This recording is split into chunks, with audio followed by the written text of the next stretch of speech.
परिषदेमध्ये सर्व इलेक्ट्रॉनिक आणि प्रिंट माध्यमांच्या मान्यवर प्रतिनिधींचे मनपूर्वक स्वागत। आपण सगळ्यांना अवगत आहात ज्या पद्धतीचं वातावरण सध्या महाराष्ट्रात चालू आहे।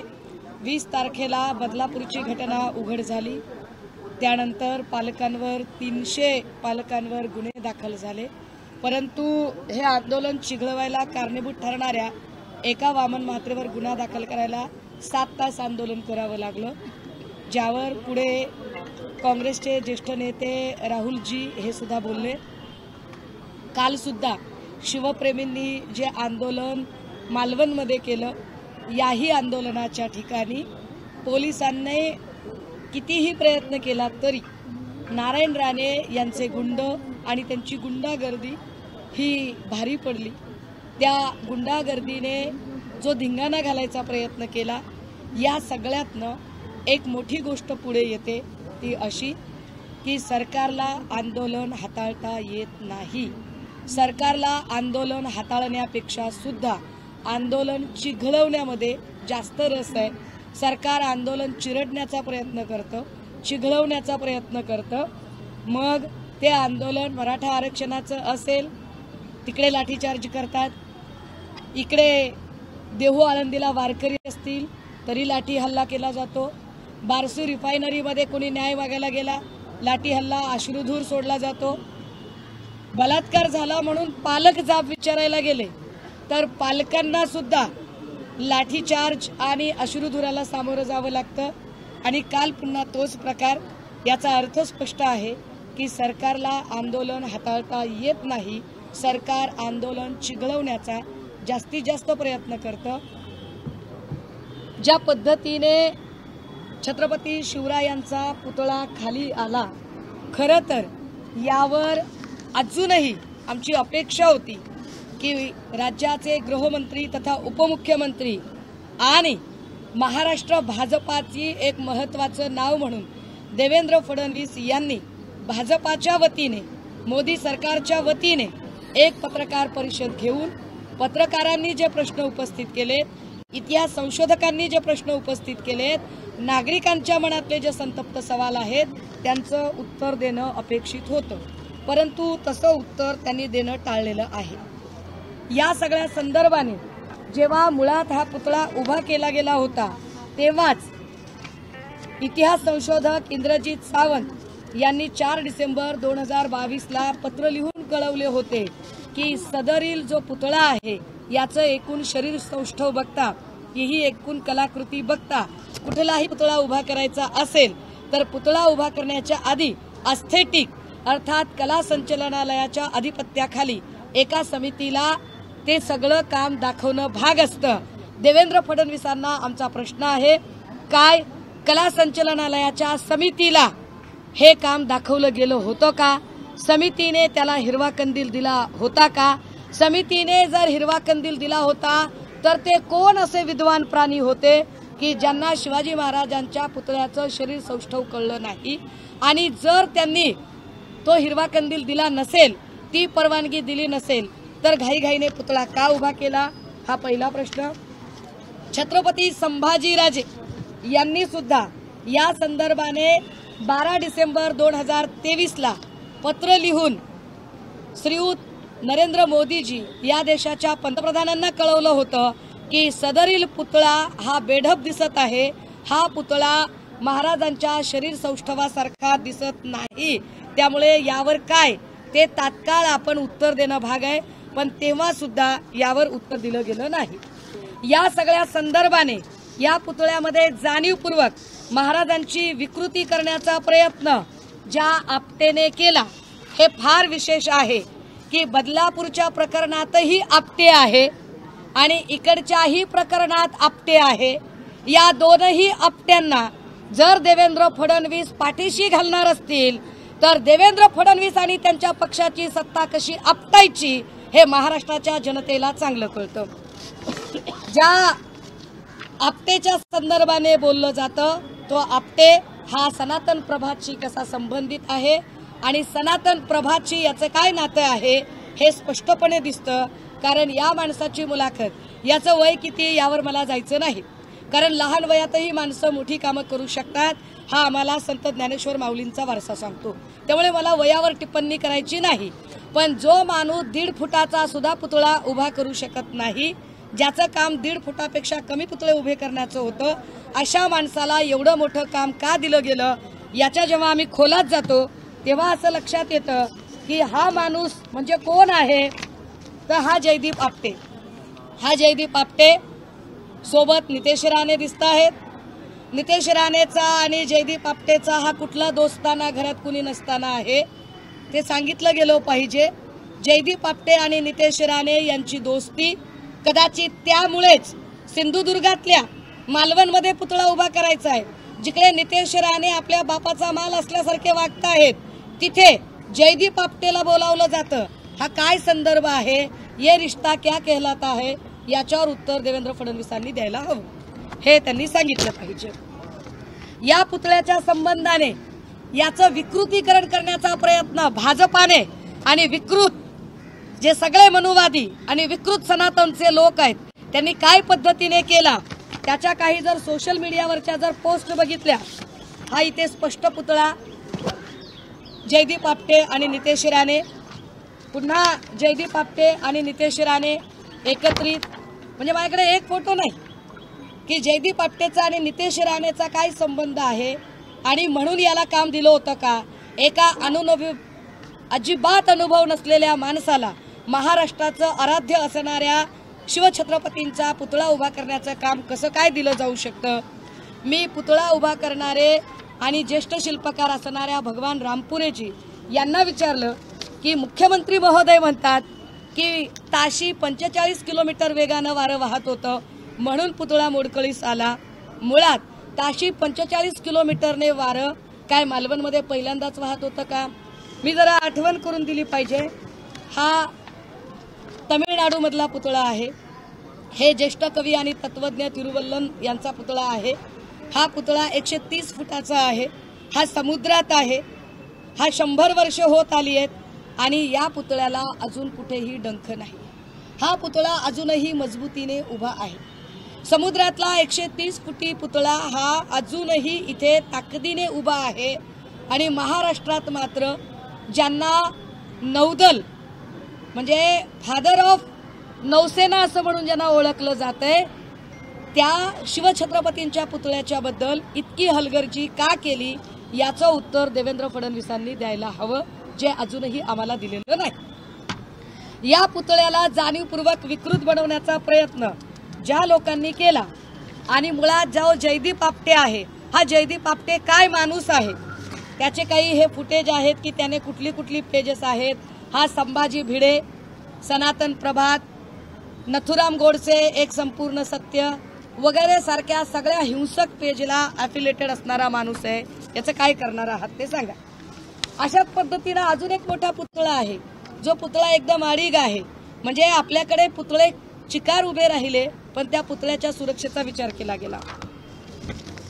हे आवर्जून सांगायला हवे की पुतळ्याच्या कुठल्याच महाराजांच्या पुतळ्याच्या कपाळावरची जखमेची खून दाखवलेली नाही। आपटेने जाणीवपूर्वक जखमेवरची ती कपाळावरची जखम का दाखवली, आपटेला नेमकं काय सांगायचं होतं, आपटेला शिवछत्रपतींचा अवमान करायचा होता का, आपटेने याचं स्पष्टीकरण आणि सरकारने सुद्धा याचं स्पष्टीकरण का मागितलं नाही। देवेंद्र फडणवीस आणि भाजपाची अशी इच्छा आहे का की छत्रपती शिवाजी महाराज, शाहू फुले आंबेडकर ही आमची अस्मिता आहे, आमची वैचारिक धरोहर आहे, ही सगळी वैचारिक धरोहर नामशेष करत काय तुम्हाला गोळवलकर आणि हेडगेवार स्थापित करायचे आहेत का। गोळवलकर आणि हेडगेवार यांना स्थापित करण्यासाठी हे सगळं नाटक चाललेलं आहे का, हे एकदा त्यांनी सांगितलं पाहिजे। आता जरा महत्त्वाच्या मुद्द्याकडे, काल देवेंद्र फडणवीस यांना विचारलं गेलं की अहो राणे काय बोलतायत जरा बघा, राणे काय म्हणतायत, त्यावर ते असं म्हणाले की जेवढं मी त्यांना ओळखतो त्यानुसार त्यांचा तो अजिबात स्वभाव नाही, ते अशा पद्धतीने कधीही कुठेही धमकी वजा बोलू शकत नाहीत। देवेंद्र फडणवीसांनी केलेलं कौतुक, त्यांची स्मरणशक्ती हल्ली कमी झाली आहे। मी त्यांना बहीण म्हणून काळजीने 1-2 किलो बदाम पाठवेन, कारण अजितदादांबद्दलही चक्की पिसिंग वगैरे डायलॉग केले आणि नंतर त्यांच्यासोबत पाठोपाठ लव्ह मॅरेज झालं। ज्या देवेंद्र फडणवीसांनी काल राणेंचं कौतुक केलेलं आहे त्या देवेंद्र फडणवीसांना हे कुणीतरी सांगायची गरज आहे। काय म्हणाले काल देवेंद्र फडणवीस की हे पूजा चव्हाण प्रकरणावरही असेच बोलले होते। यांना बदलापूरचं प्रकरण आता राजकारण वाटतंय, हे राजकारण प्रकरणामध्ये मुख्यमंत्र्यांची आणि त्यांच्या सोबतच्या मंत्र्यांची मी बघितली अशी केविलवाणी स्थिती साधारण मुख्यमंत्र्यांची येऊ नये। मी या प्रसंगाला अनुसरून हे सांगितलं पाहिजे की देवेंद्र फडणवीस म्हणाले की नाही राणे साहेब फार चांगले आहेत। ते किती चांगले आहेत त्यांची तारीफ स्वतः देवेंद्र फडणवीस साहेबांनी सभागृहाच्या पटलावर केली आहे। या अनुषंगाने एक चांगलं मोठं राजकीय भाषण केलं। पुष्कळ दिवसांनी विरोधी पक्षाच्या भूमिकेत राणेसाहेब आल्यामुळे खरं म्हणजे राणेसाहेब एक गोष्ट आपण विसरले। जर रेकॉर्ड काढून बघितलं ते जे शेतकऱ्यांच्या आत्महत्येबद्दल 302चा गुन्हा दाखल करा ही मागणी मी नव्हती केली, तुम्ही केली होती। खूप गोष्टी शिकलो तुमच्याकडनं, असं नाही तुम्ही आमचे नेतेच होता। हे जे म्हणायचे तेच लावून धरायचो की नाही, त्यांच्या मागे होतं कोण? आम्हीच।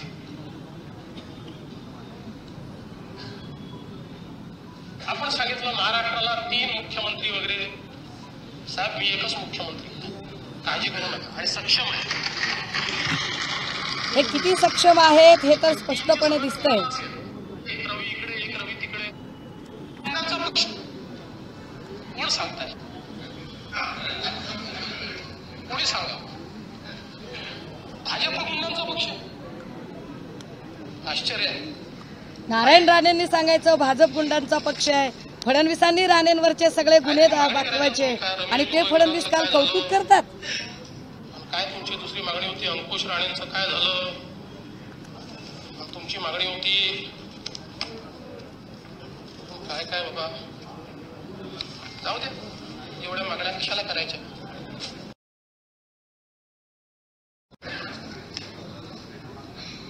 श्रीधर नाईक मला माहित नाही ते तुम्ही माझ्या आणि आता तुम्ही सांगायचं भाजप गुंडांचा पक्ष? ज्या श्रीधर नाईक आणि सत्यजित भिसेबद्दल देवेंद्र फडणवीस बोलताहेत, काल राणे असं म्हणाले की माझा इतिहास माहित नाही का ठाकरेंना? होय होय नारायणराव, तुमचा इतिहास आम्हाला चांगला माहिती आहे। तुमचा इतिहास पोल्ट्री फार्म पासूनचा आम्हाला माहिती आहे। तुमचा इतिहास आम्हाला तिथपासून माहिती आहे।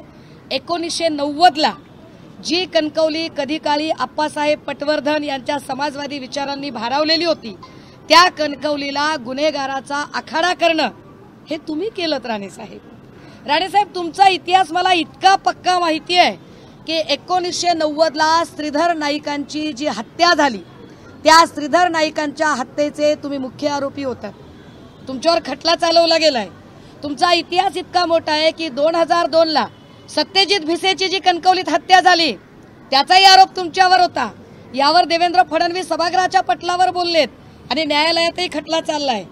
2009ला राणेजी तुमचे स्वतःचे सख्खे चुलत भाऊ अंकुश राणे यांचा मृतदेह हा सिंधुदुर्गाला अत्यंत विकृत अवस्थेत मिळाला होता। हा तुमचा इतिहास आहे। तुमचा इतिहास हा आहे की मुलुंडचा HD व्हिडिओ स्पेशालिस्ट सोमय्या याने अविघ्न पार्क मधला जो सगळा घोटाळा आहे तो घोटाळा काढून तुमच्या मागे ईडी लावली होती। नारायण राणे तुमचा इतिहास आम्हाला इतका माहिती आहे की ज्या राहुल गांधीजींची तुम्ही आता जात काढताय त्याच काँग्रेसचे ज्येष्ठ नेते सन्माननीय राहुलजी यांच्या आई सोनिया गांधी यांच्या पायावर हुजरे आणि मुजरे करायला तुम्ही सातत्याने दिल्लीच्या वाऱ्या करत होतात। हा तुमचा इतिहास मला माहित आहे। तुमचा इतिहास हा आहे की तुम्हाला जेवणाच्या ताटावरून अटक करावी लागली का?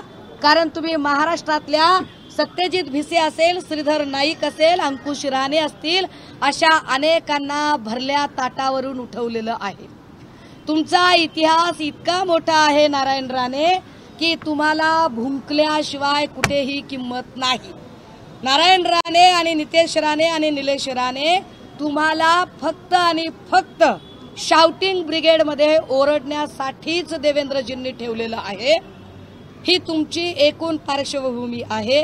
या सगळ्यांवर आम्हाला आता प्रश्न फक्त आणि फक्त देवेंद्रजींना विचारायचा, कारण देवेंद्र फडणवीस म्हणाले ठोकून काढा। त्यावर नितेश राणे म्हणतोय की आमचा बाप सागर बंगल्यावर आहे, पोलिसांच्या आशा बदल्या करेल की त्या बदल्या तुम्हाला बायकोला फोन लागणार नाही, पोलिसांना व्हिडिओ रेकॉर्ड करता का म्हणून धमकावतो। कालच्या फुटेजमध्ये निलेश राणे पोलिसांना धक्काबुक्की करताना दिसत आहे। कालच्याच फुटेजमध्ये महिला पत्रकारांच्या अंगचटीला येतानाचे प्रयत्न दिसत आहेत। कालच्याच फुटेजमध्ये एबीपी माझाचा बूम ओढायचा प्रयत्न झाला, पुढारीच्या पत्रकाराला दमदाटीची भाषा झाली। इथे पुण्यामधल्या एका महिला पत्रकाराला काय पद्धतीने नितेश राणेने भाषा वापरली तोही इतिहास माहिती आहे। तुमचा इतिहास हा संस्कार नसलेल्या कुटुंबाचा इतिहास आहे आणि अशा संस्कार नसलेल्या कुटुंबाबद्दल काय भूमिका घ्यायची हे आता देवेंद्र फडणवीसांनी सांगावं लागेल। देवेंद्र फडणवीस साहेब, जर आज तुम्ही नितेश राणे नारायण राणे यांच्यावर गुन्हे दाखल करणार नसाल, त्या दिवशी न्यूज 18 लोकमतच्या लाईव्ह डिबेटमध्ये विलास बडेंनी प्रश्न विचारल्यावर नितेश राणे थेट विलास बडेंना सुद्धा धमकावण्याच्या सुरात बोलत होते की विलास तुम्ही हिंदू नाहीत का। इतकी मुजोर भाषा ज्या नितेश राणे आणि निलेश राणेंची आहे, तो मुजोरपणा देवेंद्रजी तुमच्या वरद हस्ताशिवाय शक्य नाही। तुमचा वरद हस्त काय सांगतो हे आम्हाला एकदा स्पष्ट करा। तुम्हाला यांच्यावर जर गुन्हे दाखल करायचे नसतील तर महाराष्ट्र हे स्पष्टपणे समजून घेईल की देवेंद्र फडणवीसांना महाराष्ट्र शांत राहू द्यायचा नाही। देवेंद्र फडणवीसांना महाराष्ट्र अजिबात महाराष्ट्रातल्या लेकीबाळी सुरक्षित ठेवायच्या नाही। याचा स्पष्ट अर्थ असा आहे की नितेश राणे निलेश राणे हे जर जयदीप आपटेच्या ऐवजी जर तिकडे एखादा जावेद अहमद असता तर नितेश राणेने काय थैथयाट केला असता। बदलापूर मधल्या आपटेच्या ऐवजी अक्षय शिंदेच्या ऐवजी जर तिथे एखादा अक्रम शेख असता तर निलेश राणेने काय थैथयाट केला असता। ही तुमची ओरिजिनॅलिटी आहे, ही तुमची असलियत आहे, हा तुमचा इतिहास आहे। तुम्ही जात आणि धर्मामध्ये भांडणं लावणारे लोक आहात। आम्हाला आजच्या आंदोलनातनं ही स्पष्टपणे मागणी करायची आहे, इथून पुढे पत्रकार, पोलीस, सामान्य नागरिक, शिवसैनिक यांना काहीही राणेंमुळे झाले तर राणेंवर नाही, आम्ही देवेंद्र फडणवीसांवर आक्षेप घेऊ, कारण देवेंद्र फडणवीसांच्याच या सगळ्या वरद हस्तामुळे हे मोकाट सुटलेले आहेत, हे आमचं स्पष्ट म्हणणं आहे। मला वाटतं मी जे सगळे प्रश्न उपस्थित केलेत त्यावर देवेंद्र फडणवीस म्हणताहेत की नौसेनेचं काम होतं, इंटरनॅशनल इव्हेंट करून क्रेडिट घेताना बोलला नाहीत। हे क्रेडिट महाराष्ट्रातल्या नेत्यांनी घेतलं। पुतळा पडल्यावर जर तुम्ही नौसेनेकडे हात करत असाल तर नौसेनेची जबाबदारी राजनाथ सिंग सांभाळतात। राजनाथ सिंग भाजपचे नेते आहेत। देवेंद्रजींनी स्पष्ट करावं, काय तुम्ही राजनाथ सिंगांना आरोपीच्या पिंजऱ्यात उभे करणार आहात का? या सगळ्या प्रश्नांची उत्तरं देवेंद्रजींनी द्यावीत। गुन्हा लवकर दाखल झाला नाही तर आंदोलनाची पुढची जी आमची दिशा आहे ती आम्ही तुम्हाला सांगू। कला संचालनाला याचा उल्लेख केला, त्यांच्या अधिकाऱ्यांनी दावा केलाय की नौदलानं आमच्याकडे साधारणतः 7 फुटाची परवानगी मागितली होती, मात्र 30 फुटाचा पुतळा अचानकपणे कसा आला तर पण आम्हाला कला संचालनालय समितीकडे हे सगळं कामकाज दाखवणं गरजेचं असतं, त्यांच्या देखरेखीखाली त्यांनी परमिशन देणं गरजेचं असतं। जर आता कला संचालनालय म्हणतंय की आम्ही 6 फुटाची परवानगी दिली होती तर हा प्रश्न संरक्षण मंत्र्यांनाही विचारावा लागेल, हा प्रश्न नौसेनेला विचारावा लागेल आणि महत्त्वाचं इंटरनॅशनल इव्हेंटसाठी घाईघाईने एखादा पुतळा उभा करण्यासाठी 6 महिने वर्ष लागतं, पण निवडणुका डोळ्यासमोर ठेवून तुम्ही राम मंदिर घाईघाईने बांधता, तुम्ही घाईघाईने संसद बांधता, तुम्ही घाईघाईने पुतळे उभे करता आणि जिथे हात लावता त्याची माती करता। त्यामुळे याचा अर्थ कला संचालनालयाचाही संबंध येत नाही, म्हणजेच मोदीजींनी घाईघाईने फक्त आणि फक्त लोकसभेचं निवडणूक डोळ्यासमोर ठेवून हा खेळ केला। पण हा खेळ शिवप्रेमींच्या भावनांशी आहे, हा महाराष्ट्राच्या भावना दुखावणारा आहे। यावर राष्ट्रवादी काँग्रेसच्या उपमुख्यमंत्री अजित पवारांनी माफी मागितली। आम्ही अजित पवारांचं स्वागत करतो की त्यांनी माफी मागितली। सरकारमध्ये असून सुद्धा त्यांनी वेगळी भूमिका घेतली, आम्ही स्वागत करतो। परंतु अशीच शिवछत्रपतींबद्दलची भूमिका नितेश राणे, नारायण राणे, एकनाथ शिंदे, देवेंद्र फडणवीस घेणार का, ते काय कारवाई करणार याकडे आमचं लक्ष आहे। मोदींचं आज उद्घाटन झालं, मोदी ज्या हेलिपॅडवरती उतरले त्याची निविदा 2-3 दिवसांआधीच काढण्यात आली। जवळपास 2.3 कोटी रुपये मोदी हेलिपॅडसाठी वापरण्यात आले अशा पद्धतीची निविदा आता बाहेर येते। त्या निविदी प्रक्रियेमध्ये सुद्धा गोल दिसतोय अशा पद्धतीची। ह्याच्यात फार विशेष आहे की पुतळ्याला खर्च केला 1.5 कोटी आणि हेलिपॅडला खर्च केला 2.25 कोटी। याचा अर्थ 4 आने की मुर्गी और 12 आने का मसाला असा जो कार्यक्रम करण्याचा मोदीजींकडून प्रयत्न झाला। या सगळ्याच गोष्टींची मी म्हटलं ना की आम्ही जे जे प्रश्न उपस्थित करतोय त्याची बाईजवार उत्तरं देवेंद्र फडणवीसांनी देणं गरजेचं आहे। अन्यथा हे त्यांनी मान्य करावं लागेल की शिवछत्रपती हे फक्त आणि फक्त मतांच्या राजकारणासाठी त्यांनी बॅनरवर घेतले, त्यांना छत्रपतींची कुठलीही अस्मिता नाही। ताई, एक आमदार आणि एक मंत्र्यांचा 2 व्हिडिओ व्हायरल होतात। संजय गायकवाडांचा एक व्हिडिओ व्हायरल झालाय बुलढाण्यामधला, ते त्यांच्या गाडी दुकानाचा एक व्हिडिओ आहे। आणि दुसरीकडे चंद्रकांत पाटील दहीहंडीच्या दिवशी गजा मारण्याला भेटले, असे 2 व्हिडिओ व्हायरल होते। देवेंद्र फडणवीस हे महाराष्ट्राच्या कारकिर्दीतले सगळ्यात वर्स्ट गृहमंत्री आहेत की ज्यांच्या काळात लॉ अँड ऑर्डरची पुरती वाट लागलेली आहे। मी तो व्हिडिओ बघितला ज्यामध्ये आमदार संजय गायकवाडांची गाडी पोलीस धुताना दिसत आहेत। देवेंद्रजी, आत्ता तरी नैतिकता म्हणून राजीनामा द्या। इतका कसला सत्तेचा मोह आहे, एवढे कसे खुर्चीला आपण चिकटून बसलाय। विशेष की आपल्याच पक्षाचे चंद्रकांत पाटील म्हणजे टिल्ल्या पिल्ल्यांना हे दाखवलं पाहिजे। जे टिल्ले पिल्ले काल एखादा फोटो दाखवत होते कुठला तरी 2-4 दिवसांपूर्वी, त्यांना कळलं पाहिजे की आता चंद्रकांत पाटील कुणाला भेटतात। ही टिल्ली पिल्ली गँग कुणाच्या घरी सांत्वन भेटी देते। एखाद्या शहीद सैनिकांच्या घरी यांनी सांत्वन भेटी दिल्या नाही, आत्महत्याग्रस्त शेतकऱ्यांच्या घरी यांनी सांत्वन भेटी दिल्या नाही, बदलापूरला यांनी सांत्वन भेट दिली नाही, यांना ते गरजेचं वाटलं नाही। ह्या सगळ्या गोष्टी देवेंद्रजी आणि एकनाथ शिंदे सरकार चालवायला कशा पद्धतीने अत्यंत वर्स्ट राजकीय नेते आम्हाला लाभलेत हे चित्र स्पष्ट दिसतं। संजय शिरसाट असं म्हणाले की काल किल्ल्यावरती दगडफेक झाली तरी छत्रपती शिवाजी महाराजांच्या पुतळ्याची विटंबना नाही असल्या बाष्कळ लोकांबद्दल बोलणं सुद्धा मी तोहीन समजते। नारायणरावांनी एक प्रकारे इशारा सगळीकडे देत आहेत। काल देखील ते म्हणले होते की जेव्हा शिवसेना स्थापन झाली आदित्य ठाकरे लहान पोरगा शेंबरोबर होता त्यावेळेसपासून मला शिवसेना माहिती आहे, आता यांनी आम्हाला शिवसेना शिकवली। नारायण राणे ज्या वेळेला कोंबड्या चोरून आणत होते आणि नारायण राणेंची अजिबात आर्थिक ऐपत नव्हती, तेव्हा त्याच्याही खूप आधीपासून प्रबोधनकार ठाकरेंनी मुहूर्तमेढ रोवलेली ही शिवसेना आहे। त्याच्यावर कपडे बदलतात तशा निष्ठा बदलणाऱ्या, हा शब्द होता ना पुण्यात वापरलेला, कपडे बदलावे तशा निष्ठा बदलणाऱ्या राणे आणि त्यांच्या त्या टिल्ल्या पिल्ल्यांकडून आम्हाला ऐकायची गरज नाही आणि त्यांनी आम्हाला शांतपणे सांगायची गरज नाही। बात निकलेगी तो दूर तलक जाएगी। अगदी मग नारायण राणेंच्या घरातले कलर टीव्ही का फुटतात तिथपर्यंत ती गोष्ट जाईल, आम्हाला त्या थरापर्यंत जायचं नाही। अजित पवार म्हणताना असं म्हणाले एका सभेमध्ये की महिलांच्या बाबतीमध्ये आपल्या अधिकाऱ्यांना दिरंगाई केली पण त्या अधिकाऱ्याला मी चक्कीत कशाला लावलं? कोण म्हणतंय? अजित पवार। हे मग का लावलं नाही अजून? का 7 तास आम्हाला आंदोलन करायला का वेळ लागला? बदलापूरच्या नंतरच्या किती घटना घडल्या, इथे खडकवासल्यामध्ये घटना घडली ना, 10 वर्षाच्या लेकरासोबत दुष्कर्म झाले, काय केलं खडकवासल्याच्या बाबतीत बरं?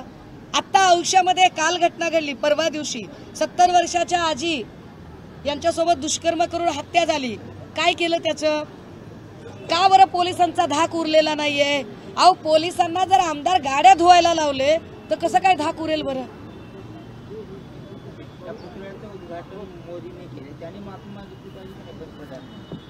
नाही, मोदींनी तर माफी मागितलीच पाहिजे, पण मुद्दा हा आहे की तुम्ही 1.5 दिवसात पुतळा उभा करता म्हणजे काय? हा आपटे फरार कसा काय झाला? या आपटे सोबतचे जे मी मगापासूनचे जे सगळे फोटो दाखवते हे काय प्रकार आहे? हे नितेश राणेचं आणि याचा काय गौड बंगाल आहे ते आम्हाला एकदा कळलं पाहिजे ना. फोटो दाखवायचा फार शौक आहे ना नितेश राणेला. मग हे सगळं काय आहे गौड बंगाल हे एकदा कळलं पाहिजे लोकांना. का वाचवलं जातंय अजूनही ह्या सगळ्यांवर बोललं पाहिजे. आणि तुम्ही जे म्हणताय की धमक्या वगैरे देतायत राणेंनी धमक्या दिल्या आणि कोणाला इजा झाली, पत्रकारांना हो, शिवसैनिकाला हो, पोलिसांना हो. मला असं वाटतं की त्याची जबाबदारी राणेंवर न ढकलता त्याची जबाबदारी देवेंद्र फडणवीस यांच्यावर ढकलायला हवी. कारण देवेंद्र फडणवीसांनी राणे नावाचा माथे फिरू मोकाट सोडलेला आहे. ज्या माथे फिरूला अजिबात लॉ अँड ऑर्डर कशाशी खातात कळत नाही. मुख्यमंत्र्यांकडून तर मी अपेक्षाच करू नये. कारण ज्या शांतिगिरीने दंगल निर्माण झाली ज्याच्यामुळे त्या शांतिगिरीच्या पाठीशी मी ठामपणे उभा आहे असं म्हणणाऱ्या मुख्यमंत्र्यांकडून आम्ही काय अपेक्षा करावी. मला वाटतं की या सगळ्यांना उत्तर महाराष्ट्राची जनता फार ताकदीने देईल.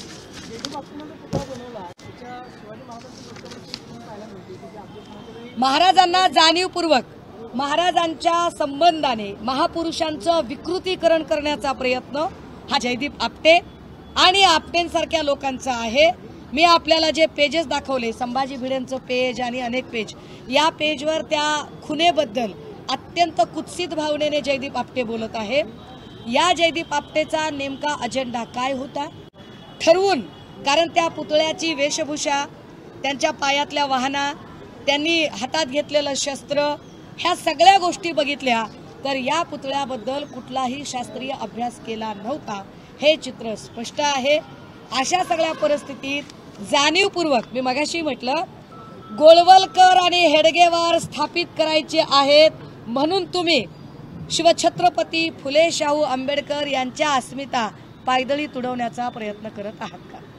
सरकारने आता समिती नेमल्या, वाटतं का तुम्हाला? समित्या नेमून काय होते दादा.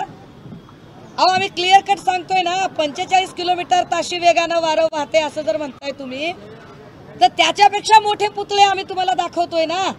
आणि जर तुमचं असं म्हणणं असेल की नाही बाबा आमचा पुतळा कमकुवत होता, उभा कशाला केला, गरज काय होती तुम्हाला, काही तुमच्या वाचून अडलं नाहीये.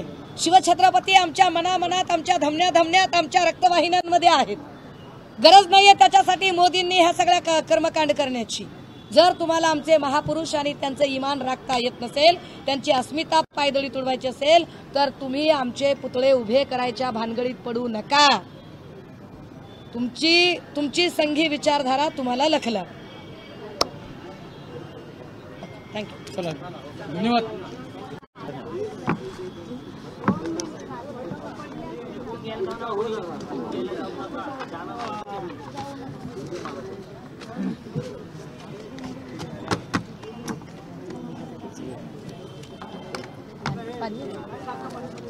हे कोणाकोणाचे